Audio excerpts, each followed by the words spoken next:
வணக்கம். T20 world cup 2024 June 1ஆம் தேதி தொடங்கப் போகுது. வெஸ்ட் இண்டீஸ் மற்றும் அமெரிக்கா நாடுகளில் இந்த போட்டிகள் நடைபெறப் போகுது. இந்திய அணி தன்னோட ஸ்குவாடை அறிவிச்சிருக்காங்க. நம்ம இந்த வீடியோவில் இந்திய அணியோட பலம் மற்றும் பலவீனம் என்ன அப்படின்னு ஃபுல்லாக அனலைஸ் பண்ண போகிறோம். அதுக்கு முன்னாடி இந்திய அணி பார்த்திங்கன்னா இந்த T20 உலகக்கோப்பையில் குரூப் ஏல இடம் பிடிச்சிருக்காங்க. இந்தியா மட்டும் இல்லாமல் பாகிஸ்தான், அயர்லாந்து, கனடா, USA இந்த 4 அணிகளும் குரூப் ஏல இடம் பிடிச்சிருக்காங்க. இந்தியா பாகிஸ்தான் மோதும் முக்கியமான போட்டி ஜூன் 9ஆம் தேதி நடைபெறுகிறது. ரோஹித் சர்மா தலைமையிலான இந்திய அணியில் மொத்தம் 15 பேர் இடம் பிடிச்சிருக்காங்க. அது இல்லாமல் 4 பேர் ரிசர்வ்டு பிளேயர்ஸாக அறிவிச்சிருக்காங்க. முதல்ல பேட்ஸ்மேன்ஸ் கேட்டகரியில் பார்த்துடலாம். அதில் ரோஹித் சர்மா, ஜெய்ஸ்வால், விராட் கோலி, சிவம் துபே, சூரியகுமார் யாதவ் இந்த 5 பேர் இடம் பெற்றிருக்காங்க. விக்கெட் கீப்பர் கேட்டகரியில் சஞ்சு சாம்சனும் ரிஷப் பண்ட்டையும் சேர்த்துருக்காங்க. ஆல்ரவுண்டர்ஸ் கேட்டகரியில் ஹர்திக் பாண்டியா, அக்ஷர் பட்டேல், ரவீந்திர ஜடேஜா இடம் பிடிச்சிருக்காங்க.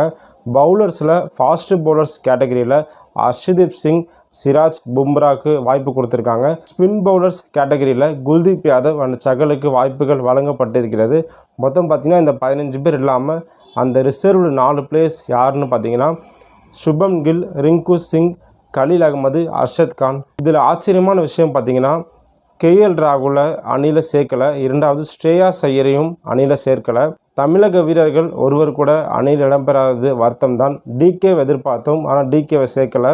இப்போ நம்ம இந்திய அணியில் பலம் மற்றும் பலவீனம் என்ன அப்படின்னு பார்க்கலாம். என்னையை பொறுத்த வரைக்கும் ரோஹித் சர்மாவுக்கு மீண்டும் கேப்டன்சி வாய்ப்பு கொடுத்தது கரெக்டான முடிவு. அது இந்திய அணிக்கு பலம்தான். வைஸ் கேப்டனாக ஹர்திக் பாண்டியாவை தேர்வு செஞ்சுருக்காங்க, அதுவும் சரியான முடிவு. பேட்டிங் ஆர்டரை பொறுத்த வரைக்கும் IPL நல்ல ஃபார்மில் இருக்க விராட் கோலி, சஞ்சு சாம்சன், சிவம் துபே, ரிஷப் பண்ட்டுக்கு வாய்ப்பு கொடுத்துருக்காங்க. இதுவும் ஒரு ப்ளஸ் தான். சூரியகுமார் யாதவ் மட்டும் ஃபார்மில் இல்லாமல் இருக்கார். அவர் ஃபார்முக்கு வந்தால் இந்திய அணிக்கு ப்ளஸ் தான். பவுலிங்கை பொறுத்த வரைக்கும் பும்ரா சூப்பர் ஃபார்மில் இருக்கார். அர்ஷ்தீப் சிங் டீசெண்டாக போட்டு வராரு. சிராஜ் சரியாக பெர்ஃபார்ம் பண்ணலை. மயன்க் யாதவையும் அணியில் சேர்ப்பாங்கன்னு எதிர்பார்த்தோம், ஆனால் அவர் இடம்பெறலை. ஷமி இல்லாது அணிக்கு லேசான பின்னடைவு தான். ஸ்பின்னர்ஸை பொறுத்த வரைக்கும் கவலைப்பட தேவையில்லை. நான் குல்தீப் யாதவ் அண்ட் சகல் ரொம்ப சூப்பராக பெர்ஃபார்ம் பண்ணிட்டு வராங்க. என்னையை பொறுத்த வரைக்கும் இந்திய அணி பார்த்திங்கன்னா கண்டிப்பாக குரூப் ஸ்டேஜிலேருந்து குவாலிஃபை ஆகி சூப்பர் 8 போய் அதுலேருந்து செமிஃபைனல் கண்டிப்பாக அட்டம் பண்ணும். இந்திய அணியோட பெர்ஃபார்மன்ஸை பொறுத்து ஃபைனல் போவாங்களா, கப்படிப்பாங்களா அப்படின்னு நம்ம டோர்னமெண்ட் அப்போ தான் சொல்ல முடியும். இப்போ என்னோட ப்ராபபிள் பிளேயிங் லெவலில் பார்த்தலாம். அதாவது ஓப்பனிங் பார்த்திங்கன்னா ஜெய்ஸ்வால் அண்டு ரோஹித், மிடில் ஆர்டரில் விராட் கோலி, சஞ்சு சாம்சன், சூரியகுமார் யாதவ், 6 மற்றும் 7ல் ஹர்திக் பாண்டியா, ஜடேஜா, 8ல் அக்ஷர் பட்டேலுக்கு வாய்ப்பு கொடுக்கலாம்.